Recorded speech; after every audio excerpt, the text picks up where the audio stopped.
multiple properties. My name became known in the neighborhood, and people who once looked at me with disdain now treated me with respect. However, the euphoria didn't last long. With every step forward, something inside me reminded me that this wasn't normal, that the pact still loomed like a shadow I couldn't ignore. One of the first things I did with my newfound fortune was return to the place where I had been humiliated. I couldn't forget the face of the store owner who had kicked me out with shouts in front of everyone. I entered the shop wearing new clothes, an expensive watch, and with an air of confidence I didn't recognize in myself. When the owner saw me, he showed no sign of recognizing me. He approached with a fake smile and offered me the day's menu. But I only wanted to return the humiliation. I asked him to bring out all the cardboard boxes he had in the back. He did so without question, probably thinking I would use them for some business. When he brought them, I threw them to the floor one by one, intending to make a scene. The people in the store began to stare, but the satisfaction I had hoped for didn't come. Instead of feeling victorious, I felt empty. Revenge didn't fill the void inside me. I left the store with the bitter feeling that, despite all the money and power, something was still missing. Gradually, I began to notice that my life, although filled with comforts, wasn't free of problems. Some women I dated started claiming they were pregnant. At first, I took responsibility and offered all the support necessary. But in each case, DNA tests proved I wasn't the father. These situations left me feeling distrustful and disappointed. My wealth, which initially seemed like a solution to all my problems, was becoming a source of anguish. Then came the health issues. One afternoon, after feeling weak for weeks, I decided to see a doctor. The test results confirmed my worst fear. I was HIV positive. The news hit me like a hammer. I didn't know how or when it had happened, but part of me couldn't help but think this was part of the pact's price. From that moment, my life began to fall apart rapidly. The nights became unbearable. I started having constant nightmares, always featuring the same figure. A tall man dressed in black with a hat that partially concealed his face. His dark, hollow eyes seemed to pierce through me. Although he never spoke, his presence was enough to fill me with terror. When I woke up, I felt like he was still in my room watching me from the shadows. I tried to distract myself by adopting a cat, a small white feline I named Luz. Its presence gave me some comfort, and for a while my troubles eased. But the peace didn't last. One day, after accidentally falling asleep while cooking dinner, I woke up to the smell of burnt food and realized Luz was missing. I searched the house and finally found him in the washing machine, lifeless. That moment shattered the little stability I had left. Luz's death was the breaking point. I felt I had lost any chance of finding peace. I decided to return to the woman who had made the pact. When she opened the door, her gaze was cold, as if she already knew what I was going to ask. I begged her to undo the pact, willing to pay any price. She agreed but warned me that she couldn't guarantee the results.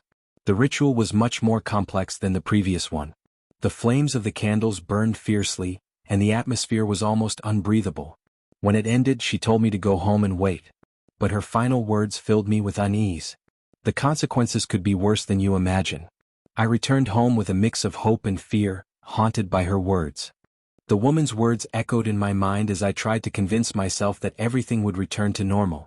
During the first days after the ritual, things seemed calm. My nightmares diminished and the figure of the man in black disappeared. I began to believe that perhaps the pact had been undone. However, that calm was only the prelude to an even more devastating storm. First, my businesses began to falter.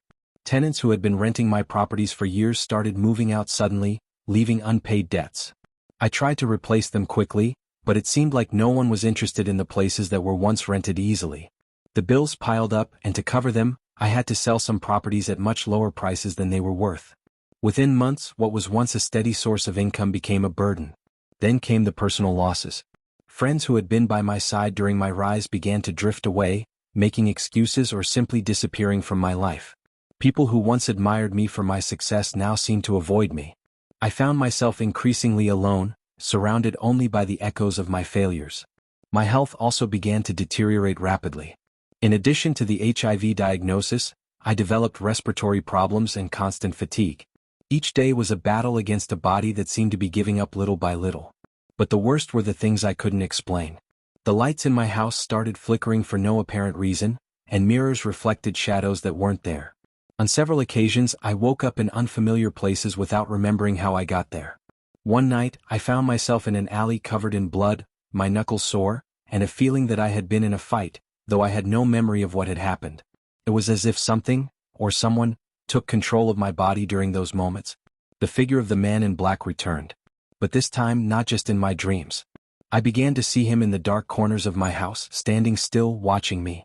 Even when I couldn't see him directly, I felt his heavy, oppressive presence. The voices also came back, but now they weren't just whispers. They were screams, mocking laughter, and words I couldn't understand. These manifestations pushed me to the edge of madness. Desperate for relief, I decided to seek help at the church. The priest listened to my story attentively, though his expression showed disbelief. He recommended that I pray and seek redemption through acts of charity. Although I followed his advice, nothing changed. The voices continued, the shadows persisted, and my life kept falling apart. Every time I tried to rebuild something, it all collapsed again. My last hope was to return to the woman of the pact, despite her warnings that the effects might be irreversible.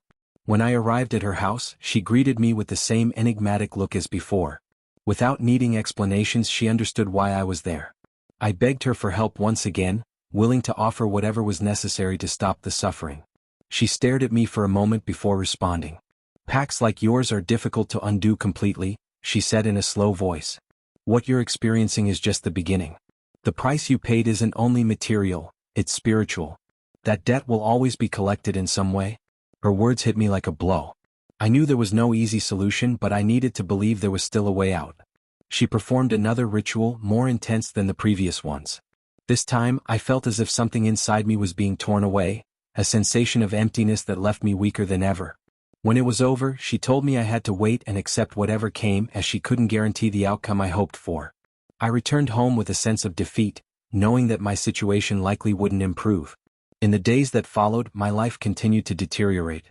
I lost the few properties I had left, and the little I earned was barely enough to survive. The voices and shadows became more frequent to the point where I could no longer distinguish between what was real and what was imaginary. My body was weakened, and each day I felt closer to the end. One morning when I woke up, I noticed something strange. My reflection in the mirror looked different. My eyes, once filled with despair, now seemed empty, as if a part of me was no longer there. That was when I realized that the price of my pact was far from fully paid. The morning I noticed my reflection had changed in the mirror marked the beginning of something even more terrifying. From that moment on, my body began to feel the toll of the pact in ways that went beyond the physical. There were nights when I woke up drenched in sweat with the sensation of having screamed, though no one else could hear it. My neighbors started avoiding me, and some even moved out, claiming they heard strange noises coming from my house during the night. The man in black no longer appeared only in dark corners. Now I saw him clearly, even in broad daylight. His figure manifested in the shadows cast by trees, in the reflections of windows, and sometimes I found him at the end of hallways, standing still, staring at me with those empty eyes. It was no longer just a spectator. I felt its influence in my daily life, as if every decision I made was dictated by its presence. My health deteriorated rapidly. The cancer I had been diagnosed with advanced relentlessly, leaving me increasingly weak. Each day was a struggle to get out of bed, and the pain became unbearable. The medications I took to try to alleviate the symptoms seemed to have no effect, as if my body rejected any form of relief. My financial situation also reached its limit. The few properties I still owned turned into debts. I was forced to sell my last house and move into a tiny room in a marginal area. There, surrounded by damp walls and broken windows, I faced the reality that the money that had once changed my life had now completely abandoned me. But material misery wasn't the worst. The most terrifying aspect was the constant spiritual torment. The voices became more intense, to the point that I could no longer ignore them.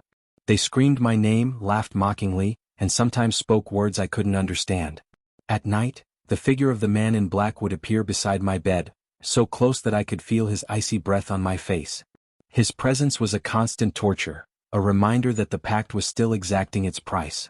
I tried to find refuge in religion once again. I returned to the church seeking answers.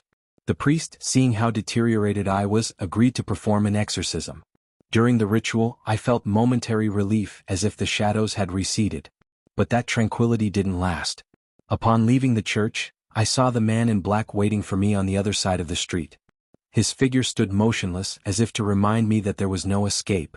Desperate, I decided to seek out the woman who had performed the pact. This time, her reception was different. Seeing me in that state, with my pale face and emaciated body, her eyes reflected something that seemed like pity, though she didn't express it in words. She took me to the same